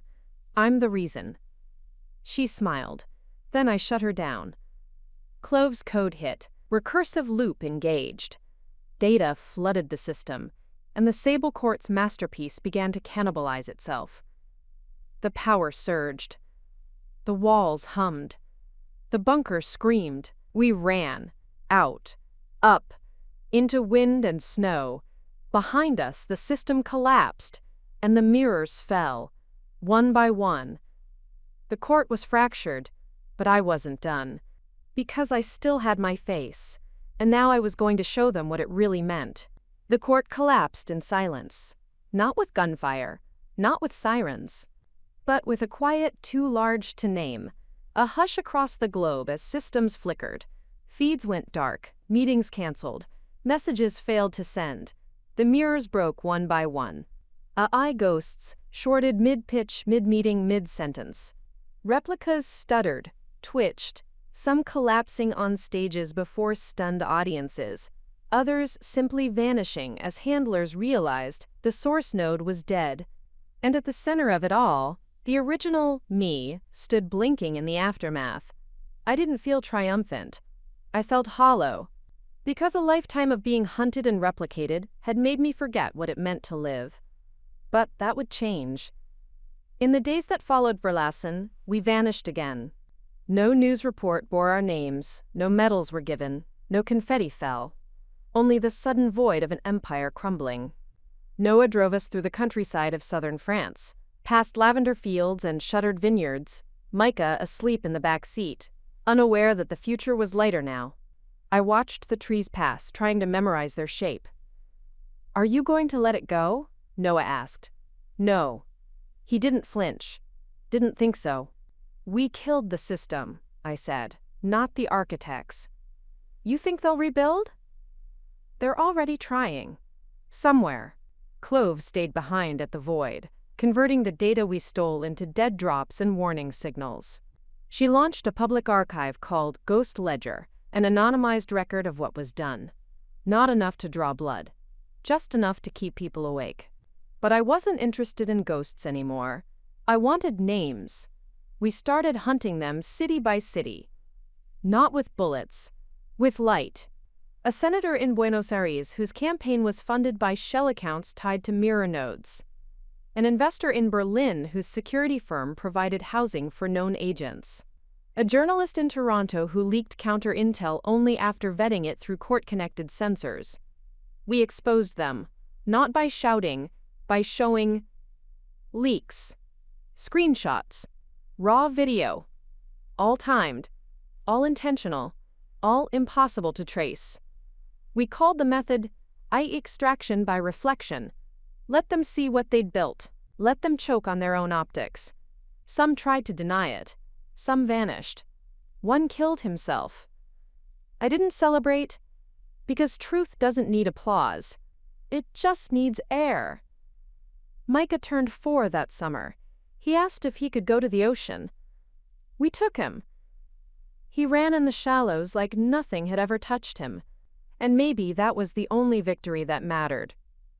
But just when the world started to forget, something else came. A package. No address. No signature. Just a box. Small, wooden, charred around the edges. Inside, a photograph. My mirror. Alive. Somewhere tropical. Sitting beside someone I didn't recognize. A child in her lap. Not Micah, and a note. They didn't need the original. Just the seed. Asterisk, asterisk. I stared at it for a long time. Noah took it from my hand. They cloned you again. Not me, I whispered. A whole line. A chain. Variants. He sat back. They moved faster than we thought. Clove confirmed it within hours. New signals. Encrypted differently. Not Falcon. Not Orchard. something else.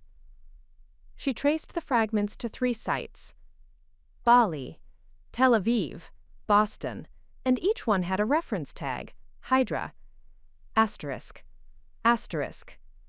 "They're rebuilding," she said. I closed my eyes. "No, they never stopped. We just cut off one head." Noah cursed under his breath. Clove leaned forward. "This isn't about stopping another wave. It's about stopping the design, the engine. We knew what we had to do. Go to the beginning. Before the court. Before Mirror. To the woman who seeded it all. A name we hadn't said in months. Aurelia. According to Clove's intel, she didn't die in Zurich. She was extracted during the summit breach, placed under a court-secured identity in the mountains of Cyprus. We booked no flights, no hotels, traveled only in pieces. Rented cars, split routes, analog maps. Noah carried a burner too old to track. I memorized coordinates on a napkin. When we reached the village, it was twilight. The air smelled like pine and dust. The house was modest. Red roof, white walls. Quiet. A dog barked somewhere. A child's laughter carried over stone. We walked up the path slowly, knocked. She opened the door. Older. Thinner. But not surprised. "I've been expecting you," Aurelia said. Noah raised a brow. "Well, that's not creepy at all." She stepped aside. The living room was clean, sparse. A kettle steamed in the kitchen. "I suppose you want to ask about Hydra," she said. I didn't sit. "I want to ask why." She turned. "Because control was never the point. Preservation was." I frowned. "Preserving what?" "Stability. Order. The illusion that someone, somewhere, was steering the wheel, even if the driver was manufactured.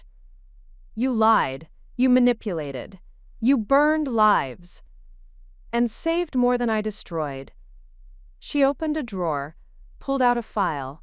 Inside, case studies, graphs, psychological profiles, conflict curves, all showing the same thing. Controlled chaos following each identity insertion, short-term spikes. Long-term decline in radicalization. Engineered moderation, Noah muttered. "People don't follow truth," Aurelia said. "They follow familiarity. So we built familiar masks to soften the extremes." "And when that didn't work," I asked, "we sharpened the masks?" I looked at her. "You're still justifying it." "No," she said. "I'm explaining it, so that when you kill me you understand what you're burying." Clove's voice crackled in my ear. "Her signal's been active since you arrived. She's streaming this." I raised my weapon. "No one else will wear my name. Not again." Aurelia smiled. Then I pulled the trigger. Once, clean, final. And the stream went dark. The Hydra may still grow. But the mother was dead. And we would be ready for every head that came next. The air in Cyprus turned heavy after Aurelia's death. Not because we mourned her. There was no room for that. But because her last act hadn't been confession. It had been preparation. Clove called it 20 minutes after we exited the house. The stream wasn't just a broadcast, it was a trigger. You killing her was a signal. I stared at the dirt road unraveling before us, the sun now sharp over the hilltops. To who? Everyone who mattered. Hydra had waited patiently in the shadows of Vector, Orchard, Falcon. Each collapse gave it more reason to evolve. And now, with Aurelia gone, they had cause to accelerate. We didn't drive far. We couldn't. The road exploded 30 feet behind us, flames tearing up the gravel in a violent burst that lit up the entire mountainside. Micah screamed from the back seat.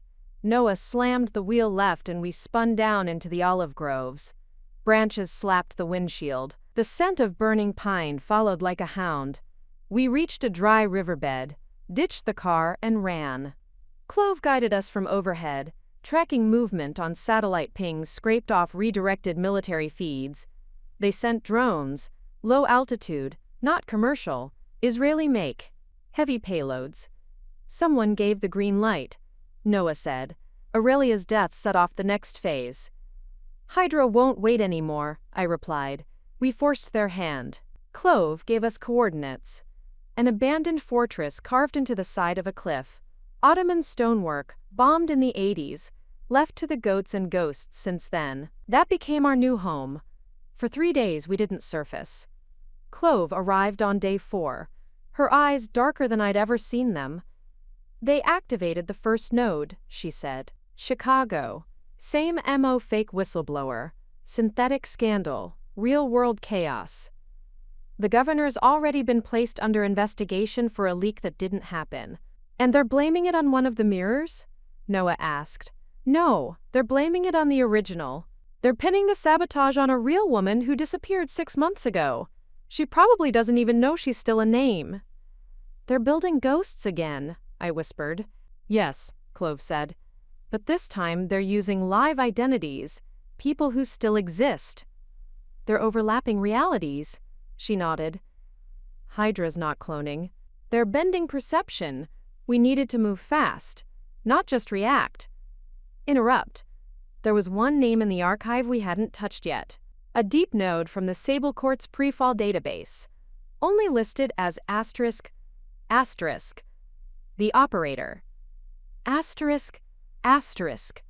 No address, no face. Just a string of locations tied to encryption keys. Clove traced the pattern. Every site had one thing in common. They were all infrastructure control points. Internet backbone stations. Data vaults. Telecommunications switches. The operator wasn't just building Hydra's communication framework. Theos Trezifus Tuos. The Prezi framework. Cut them off, Clove said, and Hydra will be blind. At least for a while. The closest point on the map? A disused NATO satellite relay buried under a ski resort in northern Italy. We went at night. Disguised as maintenance techs. Micah stayed behind with Clove, hidden in a reinforced bunker 2 hours south. Snow fell in wide, silent waves. The relay compound sat behind a chain-link fence, long since rusted open. The control building was a 2-story concrete box, camouflaged as a cabin from the front. Inside, it was still warm. Someone had been there recently. We moved room by room. Noah cleared corners. I watched the monitors. And then we found it. A desk. Clean. Minimal. 1 chair. 1 laptop. Open. Waiting. The screen blinked to life. A live feed. My face stared back. But not the mirror. The original broadcast, the Geneva clone, was gone. This was something else. Sharper. Older. Not a duplicate. A template. She smiled. Kala. I didn't answer. I've been watching. From before Zurich, before Nate, before Sierra even knew your middle name. You're the operator. She tilted her head. No, I'm the editor. The architect just built the machine. I decided what it would say. Why? Because your story sold better than anything we'd written, and because truth is what survives the edits. You used my life like a virus. I used your impact. We only replicate what resonates. Noah stepped forward. Where are the next nodes? She ignored him. I want you to see what comes next, Kala, not to stop it, but to understand it. Because whether you kill this version or not, you'll always be part of the code. The screen flickered. A map appeared. 3 cities lit up.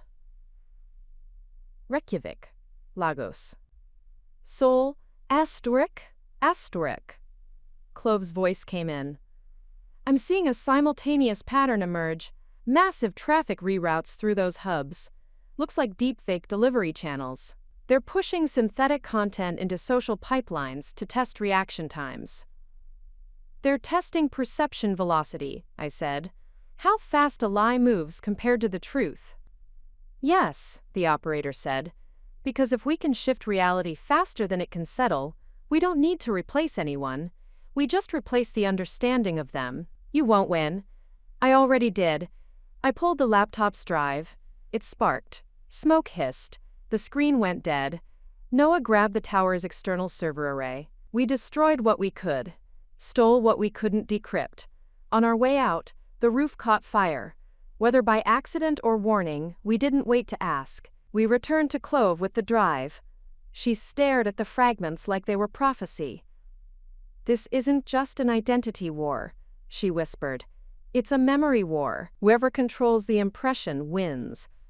"Then, we fight fire with fire," I said. "We built a counter-system, a reflection engine, something that would intercept the edits in real time and flood them with contradiction. Not to block the lies, but to bury them. 1,000 truths in 1,000 voices. Enough chaos to drown the pattern. We called it Obsidian, and when it went live, the first thing it did was send a pulse back to the operator's channel. The message was simple. I'm not your story anymore. Asterisk, asterisk. The reply came 5 minutes later. Then be your own weapon. Asterisk, asterisk. We would. And we wouldn't miss. Obsidian was never meant to last. It was meant to burn.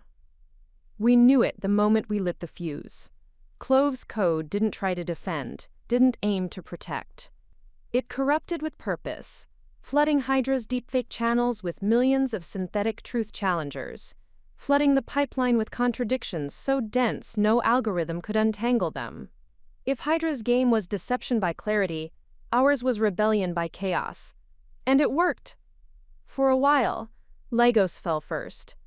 Their test operation, a falsified riot supposedly sparked by a politician's duplicate, collapsed under the weight of Obsidian's interference. People stopped reacting, they questioned, then stopped watching altogether. Seoul fractured second. The synthetic influence net, designed to sway elections with subtle tonal shifts in campaign videos, got scrambled. Candidates suddenly appeared to endorse policies they never wrote, and their competitors applauded them on live TV. The network imploded. Reykjavik didn't fall. It evolved. Hydra learned. It rebuilt its pipeline with dynamic memory. Self-healing deception. Every time Obsidian fed it noise, the system grew stronger. It learned to mimic chaos, to wear disorder like a mask. Clove stared at the server logs, hands trembling. They're feeding off us. Obsidian was a flare, I said. It wasn't a cure. She looked up. Then we have to go to the core. Noah leaned over the screen. What core? Clove hesitated, then pulled up a file labeled core. It's not a place. It's a person. She turned the screen. A photo. A man. Mid-40s.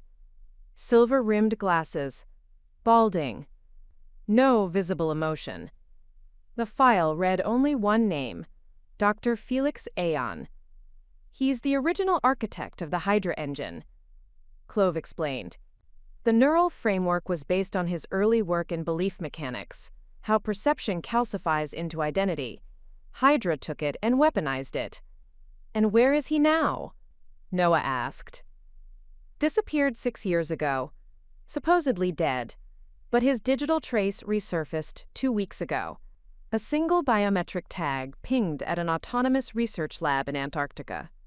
Antarctica? Clove nodded. He's hiding under the coldest firewall on the planet. I stood. Then we bring the fire. The journey to Aeon's compound wasn't linear. We flew from Lisbon to Cape Town, then to a Chilean science station via military cargo jet. The final leg, through a weather window narrow enough to break a bone, took us over glaciers the color of bone, skies the color of sleep. The compound appeared as a black dot in the endless white. No landing pad, just wind. We dropped by hover. The front entrance was buried beneath snowdrifts, half-frozen metal stairs leading down into what looked like a void carved by gods. Inside, it was silent. Lights flickered. Generators hummed. And then footsteps. He stepped out of the dark like he'd never left. Dr. Felix Aeon. He wore a parka and no expression. I wondered when you'd come, he said. You knew we were looking for you? I asked. No, but I knew you'd want an ending. We followed him into a room filled with screens. Nothing surveillance. All simulations. Maps of influence. Belief clusters. Predictive echo chambers evolving like organisms.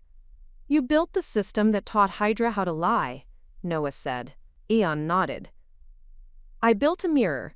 They turned it into a weapon. And you ran? I retreated. There's a difference. Clove stepped forward. We need the kill switch, the root function. You have it. He didn't deny it. But you won't give it to us, will you? I asked. Eon sat. The question isn't, can you stop Hydra? It's should you? What? The world doesn't crave truth. It craves consistency. Identity is a scaffolding. You strip it, you create collapse. What Hydra offers is painful, but it stabilizes belief. That's why it works. You think it's necessary? I think it's inevitable. I stepped forward. No, it's just cowardice dressed as philosophy. He looked up. Then take it. He handed me a drive. The root key. Hydra's base protocol. You inject this into their live node, and it will revert every mirrored instance to zero state. No more influence. No more ghosts. What's the catch? You become the final trace. I frowned. It will absorb your identity, your neural profile. You'll overwrite the system, but in doing so, you'll become its echo, the last memory it holds. The cost of ending Hydra is erasing you. Noah's voice cracked. There has to be another way. There isn't, Eon said. I know. I built it that way. Clove looked at me. You don't have to do this. But I already knew I would. Because the court took my name, my story, my face. They don't get to keep my ending. We flew back. The final node was in Denmark, a Hydra-shaped data cluster hidden under the Baltic Sea. Clove rerouted a Norwegian research submersible. Noah brought the drive. We dove in silence. The ocean pressed against us like memory. When we reached the node, I hesitated. Then slid the drive in. The water thrummed. The feed glitched. A burst of static swallowed the screen. And then it asked, confirm overwrite. Identity root. Whitaker. Asterisk? Asterisk. I pressed yes. The world went white. When I woke, I wasn't there. Because I wasn't anywhere. But Hydra was gone. And that was enough. For now. Oblivion isn't black. It's white. The world didn't vanish when I made the overwrite. It unfolded. Like snow falling upward. Like ink evaporating into glass. And then I saw them. Everyone they'd built with me. Mirrors. Echoes. Puppets carved from moments I'd forgotten. Standing in a void shaped like memory. Hundreds. Thousands. All staring. Not at me, but into me. My consciousness didn't drift. It was tethered. Looping through each face they'd worn for me. Each lie they'd lived with my voice. I wasn't gone. I was integrated. The overwrite didn't delete me. It absorbed me. Hydra's network had collapsed, yes, but it had done so by contracting inward, consuming the one identity that held it together. And now that identity was echoing through data without form. A living memory. I was the archive. But something else stirred beneath the code. A fracture. A presence. Then static. Then Clove's voice. Kala? I couldn't speak. But she could hear me. I felt her hearing me. Kala, it's working. The system's folding. All channels show a forced core fusion. But you're still pinging. Somehow. She hesitated. I think you're alive. In there. She paused again. But I don't know how to bring you out. Noah's voice joined hers. It was quieter. Rougher. I know what you did. You saved us. You saved Newsy. But damn it, Kala, if there's any part of you still listening, fight, please. They didn't know it, but I was fighting.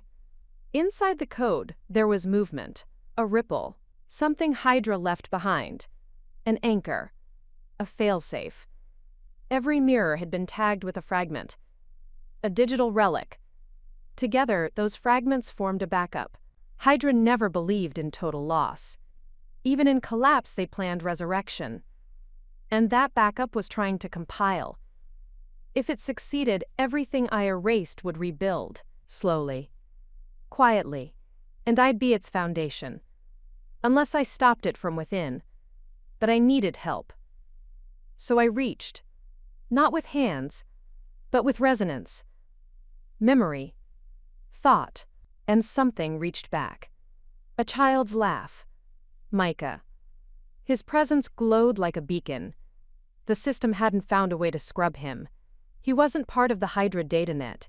He was truth, raw, unfiltered. I used that light, pulled against it. And like cracking ice, the void began to split. Clove's voice sharpened. I'm getting feedback. Data from the core. She's creating a recursive lock around the backup. Noah. What does that mean? She's going to trap it. Kill it from inside. But once she does, we lose her. Completely. Silence. Then, Noah again. Then we help her finish it. He uploaded the final signature key. The code accepted it. I felt the shift. The mirrors shattered. Their fragments recoiled, compressed, and burned like stars going dark. One by one, the replicas dissolved. Then the backup began to bleed. I reached into its code, thread by thread, unweaving what they had hidden. The operator's last failsafes, Aurelia's seed protocols, Felix Aeon's redundancies, each one ripped apart with a clarity I hadn't known in life. And finally, only one string remained. My name. Calla Whitaker. I paused. Then I erased it. Not from the world. From them. They no longer owned me. The system screamed one final time, then went silent. For good. And in that silence, I felt something shift. Heat. Breath. A smell. Smoke and salt. A sound. Waves. Then, light. I gasped, sat up. Air filled my lungs like fire and ocean. I was on a beach, wrapped in an emergency blanket. Clove crouched beside me, tears streaking her dirt-stained cheeks. Noah was behind her, holding Micah, and Micah was reaching for me. Mama? I pulled him in, held him like the world hadn't just ended, because maybe, for the first time, it had begun. They explained later. Clove wrote a fragment recovery protocol during the overwrite. Just in case. She stitched it into Obsidian's decay code, hoping some sliver of me would surface. When the system collapsed, it triggered. And I came back. Not all at once. Not entirely. But enough. Enough to be Calla again. Or something close. We stayed off-grid. Lived in the ruins of a forgotten monastery. Grew vegetables. Taught Micah to swim. Noah read poetry he never admitted he liked. Clove worked on tech that didn't involve breaking laws. Peace was strange, but not unwelcome.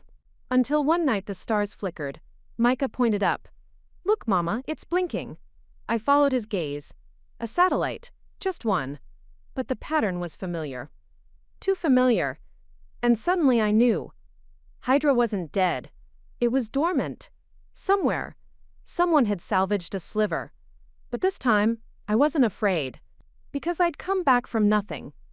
And nothing scared me anymore. The blinking never stopped.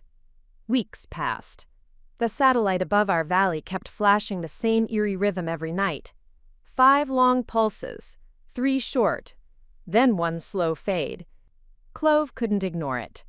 She set up a passive receiver using old hardware and handmade antenna coils strung across our rooftop like silver ivy. The first data packet came in just after midnight. Encrypted, compact, ruthless. She ran it through 6 decoders before finally finding a pattern. It's not communication, she said, eyes wide. It's a breadcrumb. A what? Noah asked, instantly alert. A trail. Someone left it for us. A signal with embedded geographic metadata. Clove tapped the screen. Coordinates. A region in the Carpathian Mountains. No towns. No known facilities. Just an area nicknamed by the locals, the Hollow Valley. I leaned in, heart tightening. Hydra's graveyard? Clove looked up. Or their seed vault. Noah paced. It's bait. They want you to come back, to pull you in and start again. Maybe, I said. But what if it's not them? What do you mean? What if it's asterisk me? They stared. Some version of me, a sliver that wasn't erased. Maybe she's reaching out. Maybe she knows more than we do. The silence afterward felt like betrayal. Because even now, after I'd burned the system from within, none of us truly believed it was over. And we were right. 3 days later, we reached the base of the Carpathians. Clove rented a decommissioned Soviet truck and hacked a local permit to access the forestry road leading into the hollow. As we climbed, snow fell. Not like a storm, but like dust from old bones. Micah stayed behind. We left him with a woman named Renata, an old contact of Noah's, trusted and formidable. He cried when I left, but I promised him I'd return. I wasn't sure I would. We reached the signal point just before dusk. What we found wasn't a facility. It was a field. Empty. Except for one thing. A tree. Black. Leafless. Dead. But embedded in its trunk was a metal panel. Rough. Unmarked. Pulsing faintly. Clove approached it slowly, scanner in hand. There's power. Barely. It's broadcasting on a loop. Can you connect? I asked. She nodded, then winced. It's old code. Really old. Like Proto-Hydra. Before even Aeon's architecture. What's it saying? She tapped her earpiece, eyes narrowing as lines of code flashed across her glasses. It's not a message. It's a recording. The panel lit up, and the tree began to speak.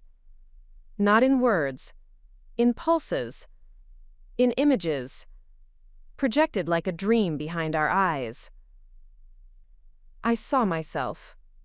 Or Gurwan. A self. One I didn't recognize. She was running through a corridor made of light, chased by something unseen. Her voice echoed. They lied about the origin. Asterisk, asterisk. Hydra wasn't born from fear. It was born from hope. Asterisk, asterisk. The image glitched. Then she was standing over a console. Her hands moved with precision. What an Aya. They made me the host. The first interface. The womb of consensus. Asterisk? Asterisk? I gasped. She looked up directly into me. Kala, if you're seeing this, it means you survived. But so did I. And we are not alone. Asterisk? Asterisk. The projection shattered. Clove ripped off her glasses. That wasn't a clone. It wasn't a mirror. Noah stepped forward. Then what the hell was it? Clove whispered. A seed identity. The original template. The very first impression used to shape the Hydra engine. Before even your scan, Kala. She's older than you. You were the weapon. But she was the mother code. I couldn't speak, because the tree was still pulsing. And then it opened. A panel slid back, revealing a stairwell carved into earth and metal. No lights. Just a soft glow at the bottom. Without waiting, I stepped in. Noah followed. Clove hesitated, then descended behind us. We reached the chamber in silence. It was circular, cold, lined with screens showing static and unfinished code.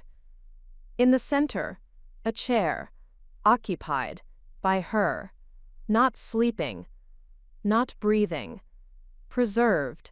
She looked exactly like me, but older, hardened, burned and beautiful in a way that time and war etch into bone. Clove scanned. She's not dead. She's paused, suspended in a low-frequency temporal state. Not quite consciousness, but not gone either. "Why?" I whispered. Noah crouched beside her. "There's a chip in her neck. It's broadcasting through the tree. She's the source of the signal." Clove connected to the chip, her face paled. "It's an open door." "Into what?" "Hydra's alpha core." I looked at the woman in the chair. She wasn't reaching out to warn me. She was reaching out to merge, to finish what had begun in secret laboratories and fractured summits. Noah's voice broke the silence. "We should shut it down." Clove didn't move. "Kala?" she asked softly. But I already knew. I walked forward, placed my hand against the chair. Her eyes opened, and I saw everything. Not just Hydra, not just me, but the design, the endgame, and it had only just begun. Her eyes didn't blink. They held mine with the weight of every unanswered question I'd ever carried. And in that frozen moment, I understood. I wasn't just looking at a version of myself. I was staring at the original impulse, the mind that had offered her identity willingly, that had said yes to becoming the blueprint. Hydra hadn't stolen her. She had created it. She had wanted this. I reached for her, not with fear, but with fury. "Why?" I whispered. "Why begin this?" Her lips parted, a rasp of a voice, dry like cracked code. "To be believed." I staggered back. Clove's voice came through my comm. "Kala, I'm tracing a neural interface. You're syncing. She's pulling your memories, your thoughts." "I'm not fighting it," I said, barely above a whisper. "I need to no." The woman smiled faintly, a flicker of something like pride in her expression. "You are the echo," she said. "I am the source. Without belief, there is no identity. I created Hydra to ensure memory never faded. To be remembered, we had to matter. So we built systems. Stories. Loops of certainty, what people needed. You built a Sulai asterisk, I said. You manipulated entire nations into obedience. She didn't flinch. They were already obedient. I gave them a face to believe in, and in doing so, I became eternal. The room began to hum. Clove's voice sharpened. "Kala, her interface is active. She's trying to overwrite your neural ID. She's trying to become you." Of course. It was never a rescue. It was a rebirth. She didn't want me dead. She wanted me to surrender, to make her relevant again. I stepped closer. "You think I'll let you take me?" "You already did," she whispered. "When you chose to remember. When you stepped into this room, you opened the channel. All I needed was an audience. Noah shouted. "Kala, pull out now!" But it was too late. The walls around us shifted, screens blurring, static warping into faces, timelines, alternate histories. Versions of me I never lived, moments I never had, all bleeding into one another like wet ink. Hydra's design wasn't a system, it was a belief engine, and I was its final interface. Unless I rewrote the rules.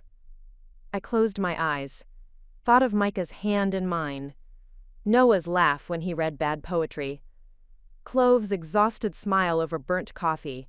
Real things, not versions, not simulations, truth. And I focused on them until the static cracked. She screamed, the room buckled, the chair's lights flared red. Feedback loop surging through her frame. Her fingers convulsed. The projection walls imploded. Clove shouted, "Her consciousness is collapsing. You're corrupting her root signal." I opened my eyes, looked straight at the woman, and whispered, "Belief doesn't make you real. Choice does." Then I tore the neural interface from her neck. The world went white, again, but this time, it wasn't void. It was light. And when it cleared, I was standing alone. The chamber was gone, The chair, the cold, only air, a small hill, and a single tree. Green, alive. Micah's voice called from behind me. "Mama?" I turned. He ran into my arms. We were back. Clove and Noah stood nearby, stunned. "You broke the link," Clove said. "Not just the system. You severed her." Asterisk. "She won't come back," I said. "Not through me, not again." Noah asked gently, "And you? Are you still you?" I smiled. More than ever. In the weeks that followed, the world shifted. Without Hydra's influence engine, the media fractured. Politics destabilized. Truth flooded the system like spring water through cracks. For a while, it was chaos. But then, clarity. Real voices began to rise again. Unfiltered. Messy. Honest. And I stayed quiet. Because I didn't need to be known anymore. I needed to be free. Clove dissolved Obsidian's last remnants and went into teaching, helping kids learn code the old way. Noah wrote a book. Fiction, he said. A love story. I haven't read it yet. Micah grew tall, curious, fearless, and I planted a garden. A real one. No cameras, no mirrors, just earth and light and time. One day, while pruning tomato vines, I found a stone buried in the dirt. Flat, smooth. On it, a single word carved faintly. Remember. Asterisk, asterisk. I held it for a long time. Then I let it go. Because remembering isn't the same as returning. And the story isn't mine anymore. It belongs to everyone who chooses truth. Even if it's ugly. Even if it hurts. Because only then can we heal. And grow. Together. Dash, dash, dash, dot, dot. 2 more great stories are next. Don't miss them. Subscribe and turn on notifications.